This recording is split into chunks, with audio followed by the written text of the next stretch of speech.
Hello, it's me, Carrie. If you are visiting for the first time, welcome. And if you're returning after having been here before, welcome back. I really appreciate all of your support and the energy and attention that you allow me to hold in your space and in your time. So this full moon reading is going to be for the full moon in Sagittarius that's happening right now in June 2020, in case you're coming back to this later. And the full moon, so Sagittarius is my sun sign, so I'm quite familiar with the energy of it. And not only do we have a full moon in Sagittarius, we also have a lunar eclipse, and there's a lot of stuff going on astrologically. And the energy of this full moon is going to kind of spark that desire to travel or to explore or incite wanderlust in us, and for many of us who are doing shelter in place or really limiting our interactions close to home, that feeling of restlessness can really kind of erupt into like more of a feeling of anger and rage, and bring us to really shadowy places if we're not aware of it. So if you have ways of moving, of kind of getting this restlessness, if you're not able to go out for hikes in your area, which is a really good way to kind of at least see something new, breathe in the fresh air, any kind of stretching, any kind of work to bring that restlessness or to work it out, to kind of exercise that knot in your stomach that you might be feeling. And the lunar eclipse will intensify that. So it also comes at a time, I was just thinking about how when I sat down to record this, it feels like it's been about 5 years. It's been a month since I've recorded.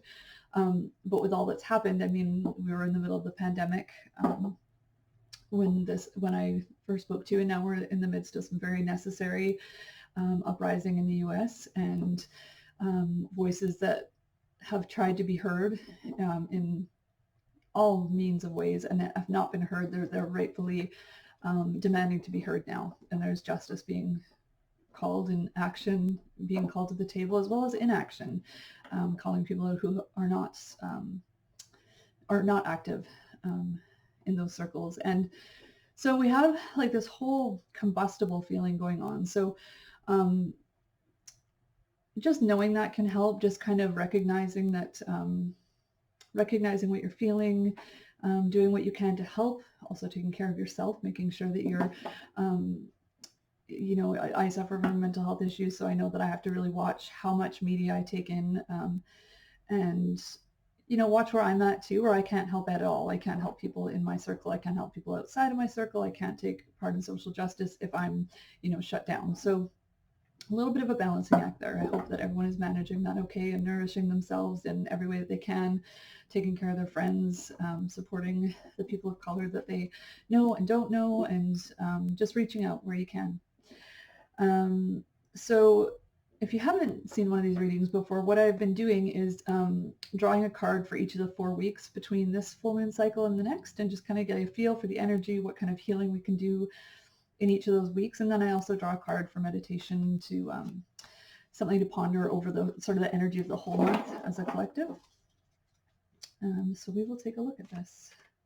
I can't remember what else I was going to say about the full moon, but yeah, it's really it's a time of unrest in general, and this full moon will really build on that, which I think this year I saw a really good quote. I think I shared it on my Facebook page, just about how maybe this isn't the worst year ever. Like, it's easy to say, oh my God, like what else could happen? But the underlying current of what's happening though is creating so much necessary change that in the long term, with the pandemic, we've become aware of where our weaknesses are in the healthcare system. With the protests in the US, not only is it helping people there, it's also kind of woken us up in Canada, and people are, asking questions of our Prime Minister and how we're taking care of our First Peoples here. And so it's kind of created this ripple effect. It's not easy change to be a part of, because it opens up a lot of wounds, but it's so necessary. So I think this year is a year of really shifting us out of our comfort zones, shifting us out of our complacency, making us reevaluate our morals and what we do with our energy. So I think this month especially is going to be a lot of that, just with what's going on in the skies. And so let's see if we can get some sense of what we can do here. All right, so this card will represent June 5th to the 12th, so that week. This is the energy around that week. Okay, we've got the star reversed. So I'm going to show you upright. So the star is a major arcana card. So if you're not familiar with tarot, the major arcana cards are, there's 22 in total. One of them is labeled 0, so you often will only see them numbered up to 21. And they are the sort of the big shifts in our life. They're the things that really, big shifts internally, more so than the things going on around us. They're things that resonate more long-term with us. So with the star, generally it's a very optimistic, positive card. And it still has that. It comes after a really difficult time. It comes after the Tower card. So it's like a renewal of hope. But with the reversal, what I often find is it might be helpful to look at places that you're holding up hope for something that you know is not going to change. So trying to think of an example offhand. If you have someone in your life who is just, I never like to say toxic because everybody's on their own journey, but if you have someone who's consistently taking from you all the time, and that's also could be a boundary issue on your part. But if there's someone who's just constantly just a negative influence in your life, and you're hoping and you're trying to make them see things a different way. In this case, with a lot of the conversations we're having now have to do with racism and white privilege and that kind of thing. So it can be that kind of energy when you're trying so hard to help someone learn or understand where you're coming from, or try to make peace with someone who just doesn't want peace in their life. The star kind of comes in and says, okay, so maybe right now they're on a different place in their journey. So even though it's about us, it can be about taking inventory as far as where, and like I said, that's because it came up reversed, it kind of changes the energy a bit. Where are we holding on to hope? Where maybe we need to move on. Alternately, it can be where are we hoping for something that we need to take action on in order for this to happen. So it's all very well and good to manifest and use law of attraction. Those are helpful tools. But a lot of times there's action we need to be doing as well. And, we kind of want things to come to us in the most direct and painless way they can. And that's not always the most helpful. So the star might come along and say, okay, you've been wanting this for a long time, but what are you doing for planning? What are you doing for, do you have goals in mind that are going to help you get there? Because yes, you can attract things into your life, but that's not the whole picture. So the star might come in and kind of call you out on that, like you've been wishing and hoping and, in case of us witches, doing magical workings and stuff, but are you also taking practical steps? Are you allowing this to enter your life? So so that first week, 5th to the 12th, that's kind of what it's going to be about, is making sure your hope is in the right places and not losing that optimistic nature. If you're able to always see the healing and the light in things, that's a valuable and precious gift, and something that's an actual act, something that is an action. A lot of people who are able to pull the positive out of things, and even in really difficult situations, that's an active thing. It's a muscle that they have to work on. So just make sure it's that hope is also combined with effort and combined with just steps, taking baby steps if you have to. All right, card 2 is from the 12th to the 19th, so the second week in this moon cycle. 8 of Cups. Okay, so this is kind of a perfect follow-up to the star reverse, because the 8 of Cups is a card about moving away from something that you have invested a lot of emotion into, a lot of, it could be love, it could be just emotional energy. Essentially what we're talking about with the star reversed is really like investing a lot of yourself in something. And the 8 of Cups comes along, when we have 8 of Cups energy, we're asked to look at leaving something behind that's perfectly fine, but because we're imagining something better. The Cups energy is watery, it's our emotions, this card can come with some nostalgia because we're having to walk away from something that is good, and that can be one of the hardest things to do. It's never easy to end a relationship, as an example. But when it's when it's so obvious it needs to end, when there's obvious abuse there, when it's, almost black and white that you need to leave this person, there's a sense of assuredness that you can have with it. It can be a lot harder to leave a wonderful person who, for whatever reason, is just, you realize that you've kind of gone as far as you can with that. It doesn't have to be a person. It doesn't have to be a relationship. That's just one example. But the Eight of Cups is just about having that, it could be a job. It's just about having that, taking that optimism from the star and realizing that, it's never wasted what you invest your emotion and energy into. It's part of your journey. It's part of your story. It's part of learning. And so it can be, it'll always be positive if you know you need to change something, if you really feel called to see something else. It may not end up being better, but if you're ready to walk away from something, it just takes a bit of courage and knowing that you'll never leave something. I don't know, how can I say this? We can't really walk away from something that's meant for us. It could be temporary. We could walk away from something and then find we're pulled back into it, or that something else comes in our way, but it's all part of our journey. So sometimes we can't be sure when we need to move away from something, especially something that we put a lot of time into, a lot of heart into, but sometimes it's part of our growth. And it's kind of, my mom used to always say when I was younger that things happen for a reason, and I didn't necessarily believe that. And I don't know that I do now, but I think I understand better what she was saying, is that a lot of times if you look back on your life when you get to adulthood, you think, you ended something that at the time felt devastating, like you weren't sure if you're going to be able to go on. But looking back, you can see all of these other neat little trails and detours that you took because of that. Maybe some of them didn't go so well, so you recentered and tried something else. But it's about having that courage to try something new and to not kind of hang on to something just because you've invested in it, if that's helpful. Eights are often movement cards and quick movement, and sometimes you just have to really listen to your gut.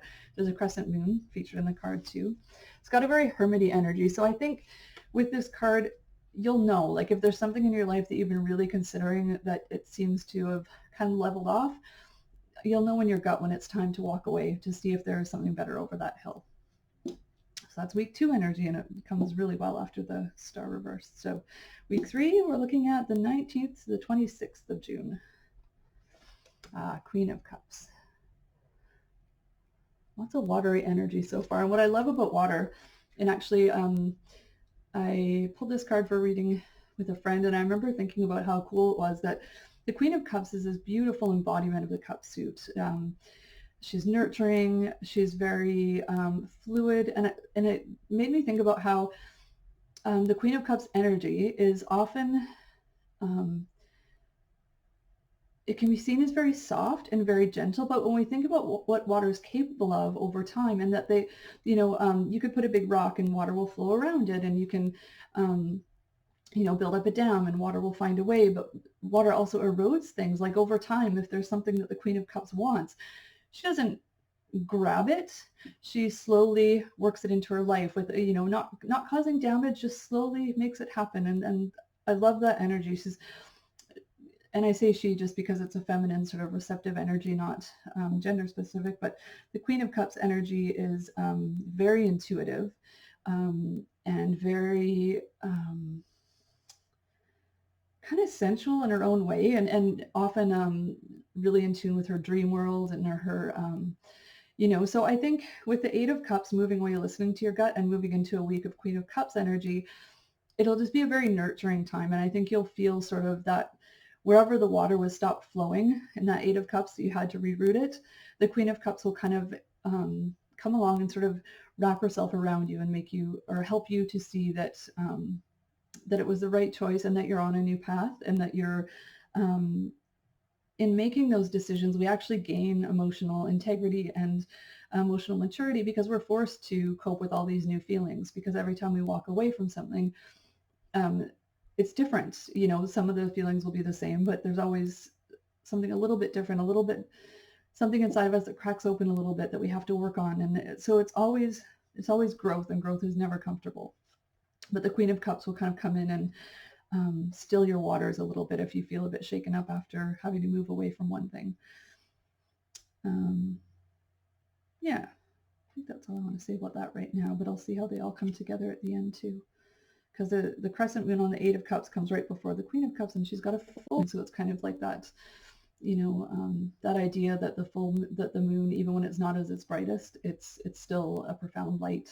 You can think of that internally. Week 4, June 26th to July 3rd. So this is for this week, energy around that 4th week. Okay, so 9 of Wands. And 9 of Wands, so now we're getting into fiery energy, which is, I thought we'd actually see more of here, but we're seeing a lot of the cooling of that fiery energy. Bear with me, I'm not at my best with my words lately. The 9 of Wands is kind of the opposite of that. So the 9 of Wands is probably how a lot of the protesters are feeling right now, to be honest. It's a card that comes with the idea of being battle weary in a sense.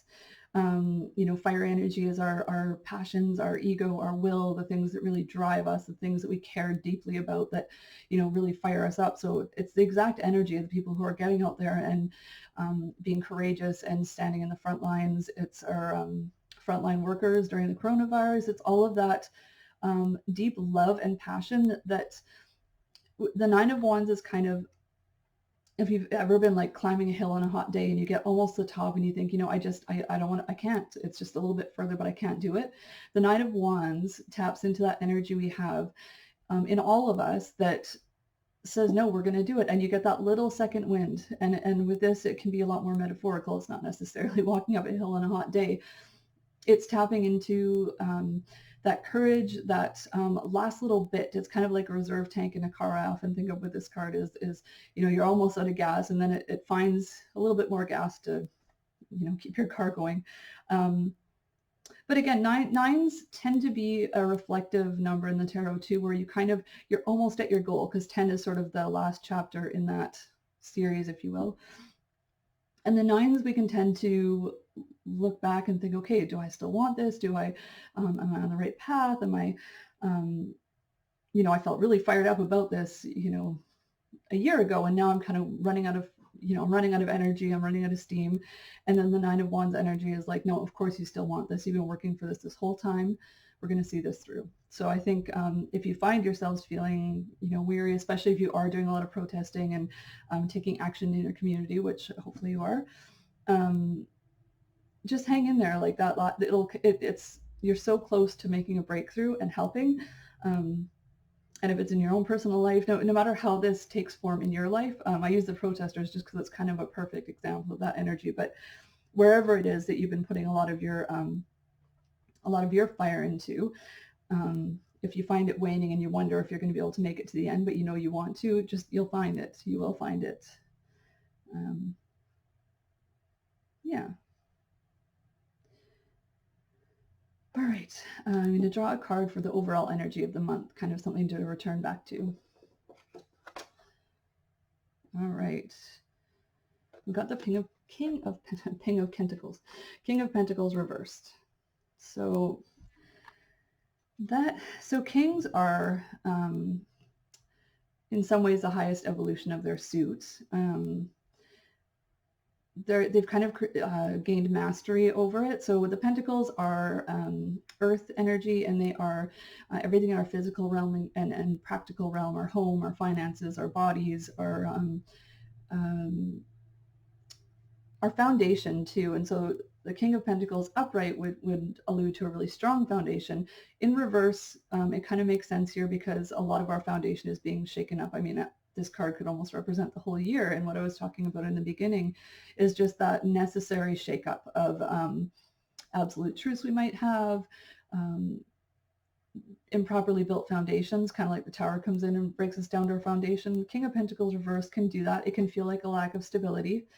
It can feel like where you used to be able to rest your feet in the midst of, the ground falling out beneath you. Those places are not there anymore, and you have to find new places. And it's good. I don't get the sense that this is really about anything really external. And the court cards traditionally have been known to either represent someone in your life or yourself. I find more often than not always, they are an aspect of ourselves that we're being called to lean into. And with the King of Pentacles, I think, there's so many things it could represent, because with the coronavirus, a lot of people are out of work. So losing an income or both incomes in your household, or losing that, some people are worried about their housing because they can't pay rent. So it's just an overall sense of like losing your footing. And the King of Pentacles, he'll bring it back around, or this energy, this masculine energy will bring it back around. But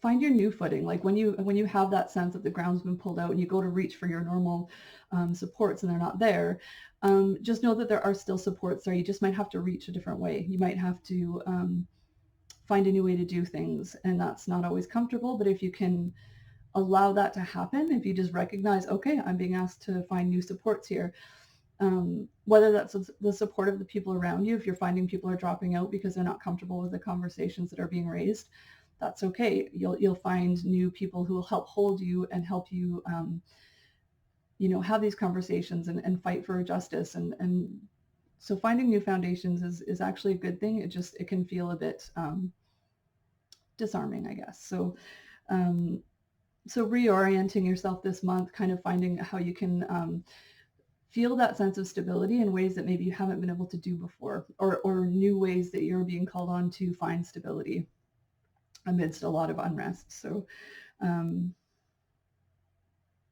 yeah.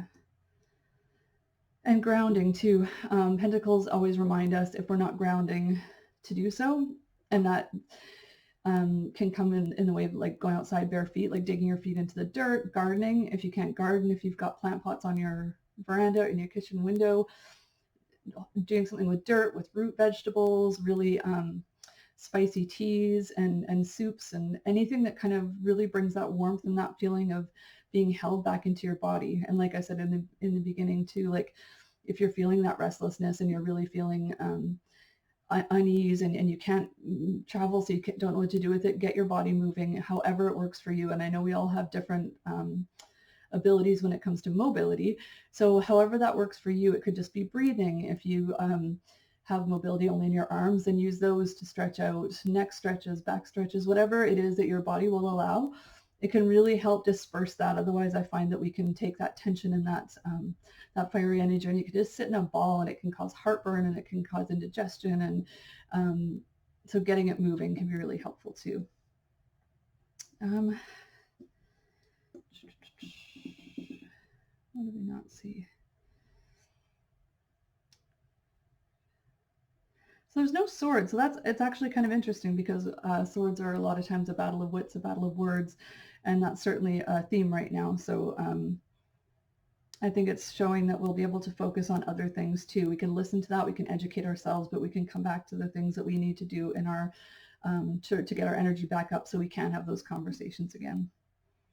So no swords here. I think it's probably positive. We're not really seeing, swords are unfortunately often associated with conflict and stuff, and that's not all there is to them, but I think we have enough cerebral stuff going on around us right now that these are all kind of good reminders to get back into our heart space, to really think about why we're asking these questions of other people, why we're just having these conversations. They're important. And I hesitate to count how many times I said the word conversation in this reading. So thank you all for being here. I hope that was helpful. Oh, cat hair in my mouth. If you have any questions about any of the cards, or any of your own reflections, or any questions in general about tarot, I'm always happy to chat tarot.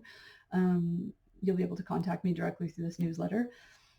And I hope you're all well. I hope you're all taking care of yourself as best you can. Take care of each other. And so much love to all of you. So until we speak next time, take care.